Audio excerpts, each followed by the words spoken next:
पंडित दीनदयाळ उपाध्याय यांची काल जयंती असली आणि त्या निमित्तान आम्ही हो आयज कार्यक्रम घडोवन हाडटा। तेन्ना ह्या कार्यक्रमाक सगळ्यांत पयलीं तुमी सगळे उपस्थित आसा, सगळे कार्यकर्ते शॉर्ट टर्मान नोटीस दिवन सुद्धा मोठ्या संख्येन हांगासर उपस्थित रावले आसा। त्या सगळ्या तुमच्या कार्यकर्त्यांच्या मनापासून स्वागत करता। सगळ्यांक कसली ना कसली तरी परंपरा असता। आम्ही खंयच्या तरी एका गोत्रांतल्यान येयल्या। हांव तेजो कितें एक्सपर्ट बी गोत्र कितें सांगपी न्हू, पूण भारतीय जनता पक्षाचे जर आमी गोत्र ह्या हितूर जर काडीत जाल्यार RSS हे आमचे गोत्र आणि RSS कडल्यान जनसंघ जालो आणि जनसंघा कडल्यान भारतीय जनता पक्ष जालो। आणि आयज आमी व्यासपीठाचेर असलेले असो किंवा तुम्ही सगळे असो, आमी जी पदां मिरयली आणि आता मिरयतात त्या भारतीय जनता पक्षाचे तेच्या पयलीं जो जनसंघ म्हणटा ह्या जनसंघाचे फाउंडर हे आमचे दीनदयाळ उपाध्याय। आणि ह्या दीनदयाळ उपाध्याय यांच्यानी जे कष्ट केले त्या खातीर आमी आयज हांगा पावले। आयज आमचे सरकार गोंया राज्यान आसा, अशा खुबशा राज्यांनी आसा, सेंट्रलाक सरकार आसा।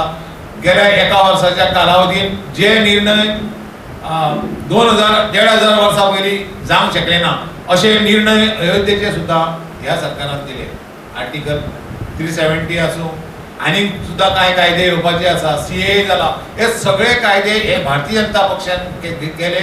आणि भारतीय जनता पक्षाक जो फाउंडर मेळ्ळो त्या फाउंडराचे म्हाका दिसता आमी खरें म्हटलें धन्यवाद माना आणि त्या खातीर आयज तेंचो उगडास करून आमी तेंची जयंती साजरी करता।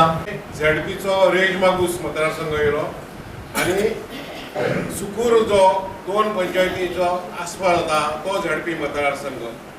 कार्यकर्ते पूर्ण जोमान आसात आणि निश्चितपणान हो मतदारसंघ दोन्ही मतदारसंघ निवडून येतले आणि जेन्ना केन्नाय 2022 खरें म्हणजे आज जो कार्यक्रम आहा तो पंडित दीनदयाळ उपाध्याय यांची पुण्यतिथी आसा आणि त्या संदर्भान जी कितें तुमकां पूर्ण म्हायती जी सांगपाक जाय त्या खातीर आमच्या मदीं सर आसा। पूण आज एक म्हाका हो क्षण बरो आसा की सरा बद्दल एक थोडक्यान सांगूंक सोदता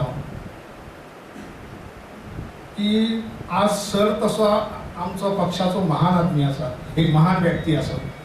कारण सर हो तुमच्या सारको एका बुथाचो कार्यकर्तो आसलो आणि तो प्रदेशाचो अध्यक्ष पर्यंत 2 वेळा जाल्लो आसा। तसोच सर आमचो एक आमदार म्हणलो आणि आज म्हणजे माजी मुख्यमंत्री पण जावन गेल्लो आसा।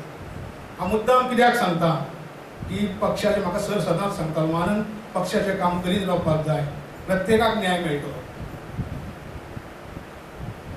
आणि जरी न्याय म्हटलो की पर नरी ना मेळ्ळे नाल्यार जो आमकां विचाराचो जो आमचो विजय जाता तोच म्हाका दिसता न्याय आसता। दीनदयाळजी एक महत्वाची व्यक्ती दिसली तेव्हा दीनदयाळजी, अटलजी, सुंदरसिंहजी भंडारी,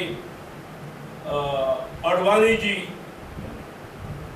असे 5-7 जण संघाचे प्रमुख कार्यकर्ते हे 1952 त्यावेळेच्या भारतीय जनसंघाक दिले। डॉक्टर श्यामाप्रसाद मुखर्जी हे एक असले भितर आणि भारतीय जनसंघाचे काम सुरू झाले। 1952 भारतीय जनसंघाचे पहिले अखिल भारतीय अधिवेशन झाला, नागपुरात झाला। देश जस्ट स्वतंत्र झालो, देशाची फाळणी झाली, काश्मीराक 370वे कलम लागू करून काश्मीराक वेगळो दर्जो एका अर्थान ते ह्या देशाचो भागूच न्हय। त्या देशाच्या काश्मीराच्या मुख्यमंत्र्याक काश्मीरचा पंतप्रधान म्हणप, काश्मीराक जसो ह्या देशाचो ध्वज असा तिरंगो तसो काश्मीराक वेगळो ध्वज दिलो वेगळे संविधान दिले आणि आमच्या पहिल्या राष्ट्रीय अधिवेशनात डॉक्टर श्यामाप्रसाद मुखर्जी यांची अध्यक्षपदी एकमताने निवड झाली. संघटन मंत्री, अखिल भारतीय संघटन मंत्री म्हणून पंडितजींची नेमणूक झाली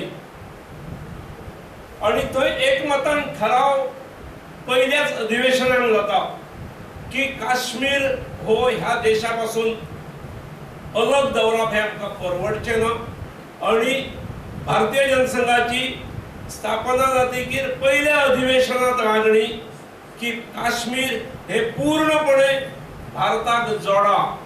आर्टिकल 370 काढा. एक देश में दो प्रधान, दो संविधान, दो निशान नहीं चलेंगे. ही हो ठराव घेतलो आणि ठरवले की सरकारचो शासनाचो कायदो मोडून आम्ही काश्मीरात वतले. हे सगळ्या आंदोलनाचे संचालन पंडितजींनी केला आणि ह्या आंदोलनाचे नेतृत्व डॉक्टर श्यामाप्रसाद मुखर्जींनी केला.